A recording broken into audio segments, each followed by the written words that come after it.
Yeah, so I would do all of it, right? So I would do the YouTube thing, the social media. I mean, I would do all of that in addition to the offline branding that we talked about. But more than anything else, the hardest thing for most people to do is figure out what you want to be, right? So a lot of people Hmm. get into real estate is kind of part time, but if you're talking about somebody who wants to get after it and make it happen, what I tell everybody who's younger is find the best in the business doing what you want to do and go work for them. So Hmm. if you want to be a top agent, go find the top agent in your market and go to work for them and edit their videos and pass out their flyers and knock on the doors and be part of their team, right?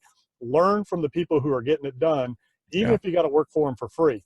Yeah. And I had a lot of younger people that worked for me as agents. They did all of my administrative transactional stuff and they learned from me. And, eventually I just turned the business over to them, right? So for young people, the fast track is to just find somebody who's just knocking it out of the park, doing whatever it is you want to do, and go to work for them and learn from them. If you want to be a real estate agent, you want to be a top producer, find the top producing agent in your market, team in your market, go to work for those guys and do exactly what they tell you to do, because they're all going to have a business plan, number one, which is where it all starts. You got to have a plan and you got to work it backwards like we just did with the networking. If you want to make $1 million a year in real estate gross commission income, you got to put that $1 million down. You got to know what your average transactions you're going to be in the market that you're going to focus on. You got to figure out what that market is and that average transaction. Then you got to say, well, that's going to turn into so many deals I need to do. And in order to get those deals, you got to have so many leads to generate so many appointments to get so many deals, right? It's a numbers game. There's nothing complicated about it. It's lead generation, it's relationships. Now, the way you fast track that and the way that you consolidate that is you find, in most markets, if you can find some good investors to work with, most investors don't want to do the real estate thing. You can get that reoccurring transactions, or you go to the high end and you find the sweet spot in the high end of the market. In most areas, California, probably that 850 to 1.5 is probably a really good sweet spot, right?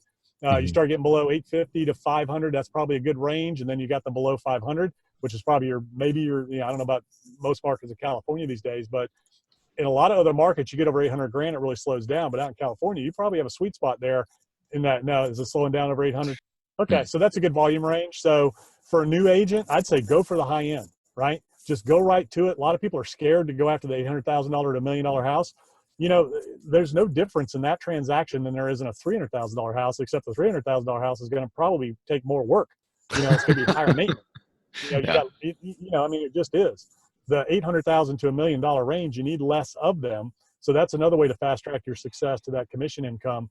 And then it's just a different kind of a buyer and a clientele. They expect you to be more knowledgeable, more professional, and know your stuff, right? Where a $300,000 house, they don't care. They just want to get it sold. Mm. They want somebody who's knowledgeable, but they're all about who's going to be the cheapest, who's going to, discount. You get into that upper end range. They want service.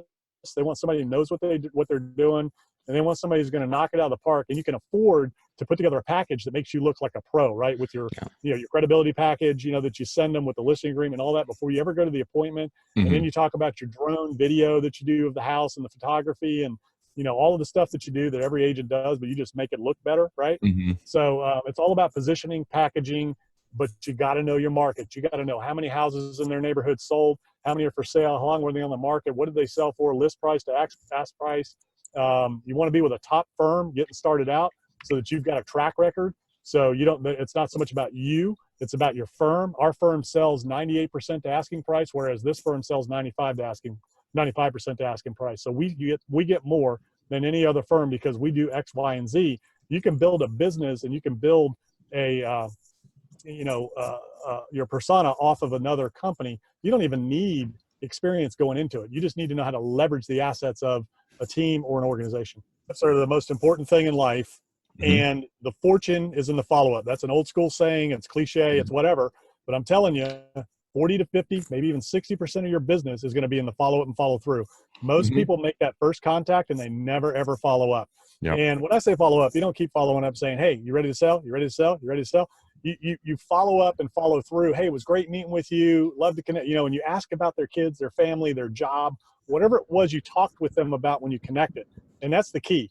When you do the cold calling, when you do the networking, when you do the relationship building, get some key data points and make notes right away on their family, on their life. Put it in your CRM. Find a good, robust CRM that you keep data points on them, and use that information to follow up with them. Don't send them the recipe of the month. Don't send them the latest market report. Sure, that can be in the email. Hey, glad to hear, or how's Johnny doing, whatever. by the way, here's the latest market report in case you're interested, just kind of keep you informed. Can't wait to catch up again. And then, do events on a regular basis if you can afford it. If not, go to your company, go to your mortgage broker, partner with somebody and do events, get people together. But that follow-up is 100% of the game, especially if you're an investor, and you are looking for somebody to sell their house, right? And that's the cool thing about, we haven't really talked about it. Maybe that's a whole nother podcast, but transitioning from agent to investor, then you become a one-stop shop, right? I can buy your house, I can list your house, I can help you sell your house to another investor. There's any number of ways, because again, it's relationships. We're here to serve you. We're transaction engineers. We're relationship engineers. I want to be your go-to person. Whatever you need, it's white glove concierge. I come to serve you. I'm in this business of real estate and I'm a professional. Whatever you need, I want to be your go-to person. So, you got to brand yourself in that way that regardless of what their situation is, you can help them get rid of that house. Whether you can list it or not, you want to still help them get rid of it.